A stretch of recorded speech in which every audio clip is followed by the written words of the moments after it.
So we're going to go over the basic supplies that you'll need. You should have at home your bag of clay that looks something like this that I sent you. You will need a couple rubber bands to keep that bag sealed.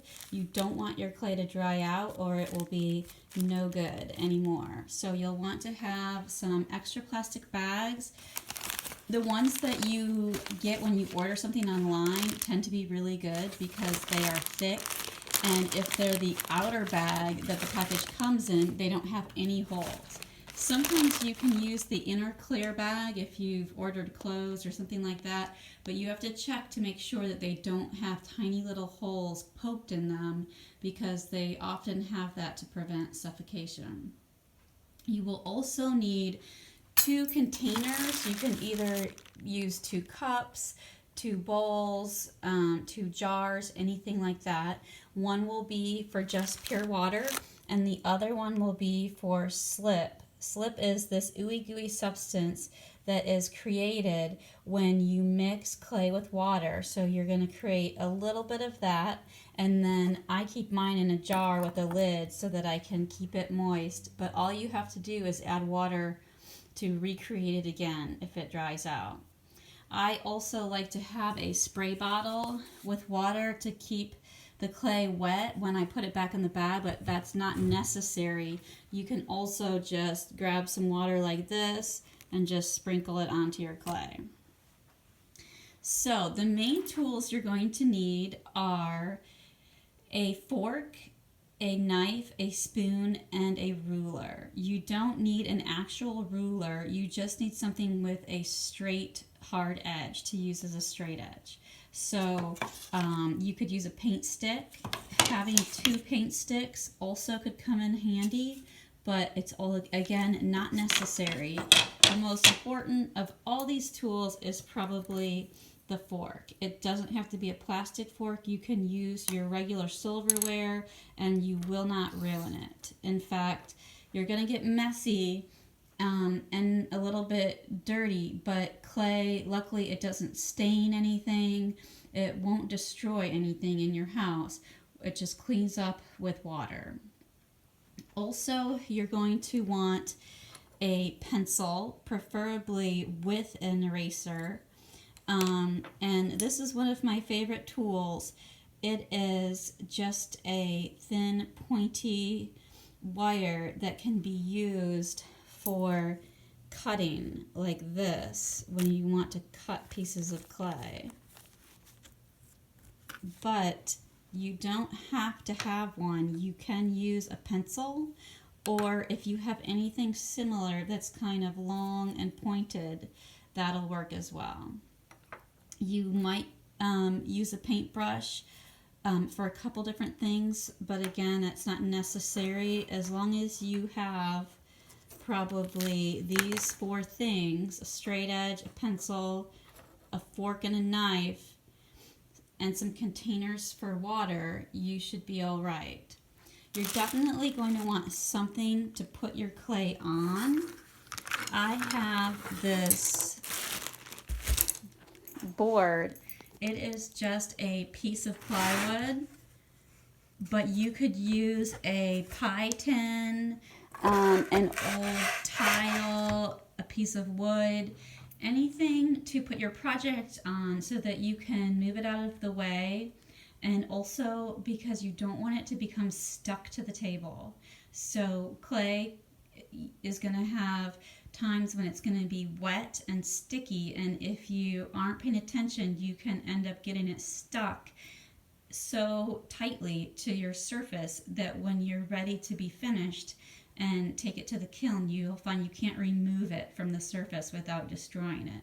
So you always want to kind of check and make sure that you can still pull away your piece from your board every once in a while. Also, you will want a rolling pin. If you don't have a rolling pin, you can use a glass bottle, like a wine bottle or an olive oil bottle works well, but those can break. You could also use a tin can as your rolling pin, those things will also work. Just something that you can use as a rolling pin you'll definitely need for these projects.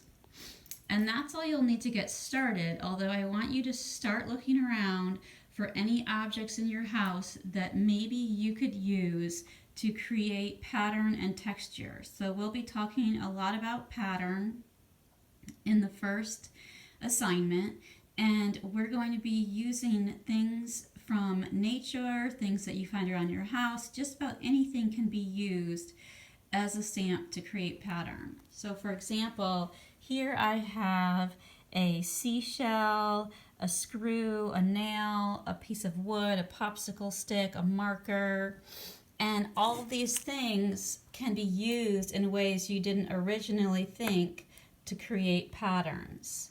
So even something like this long screw that was discarded in the garbage can end up creating really cool patterns. So I want you to think about all the different things lying around when you look at them and think, how could they be used in other ways as a stamp? So stamping is just one way that you create pattern.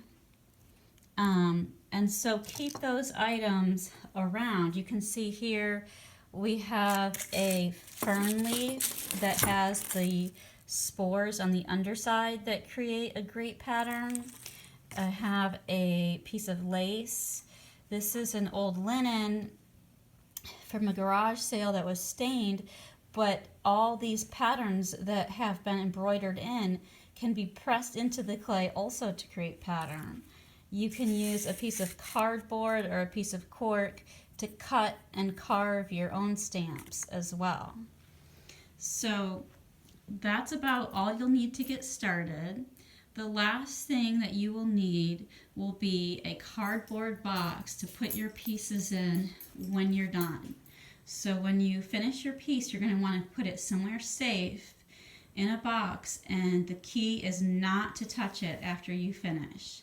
It's really hard, but it's very fragile when it's in this state.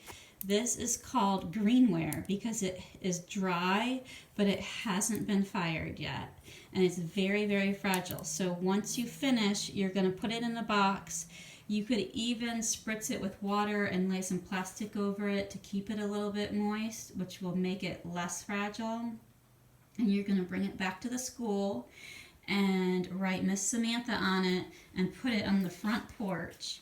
And you can email me to let me know you've dropped it off, and Miss Rose will also let me know that you have dropped it off, and I will make sure that it gets fired. We're going to make some cool projects. Just make sure that you keep your clay sealed tightly in a plastic bag. You probably want to double it up and use 2 plastic bags just to be sure there's not a hole. You could put that plastic bag then inside a Tupperware.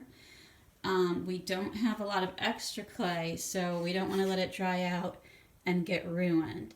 If it does get too dry, you can add some more water by just sprinkling water and then letting it sit for a couple days sealed up. So that is all I have for you today, and I will be back soon with your first lesson. I miss y'all.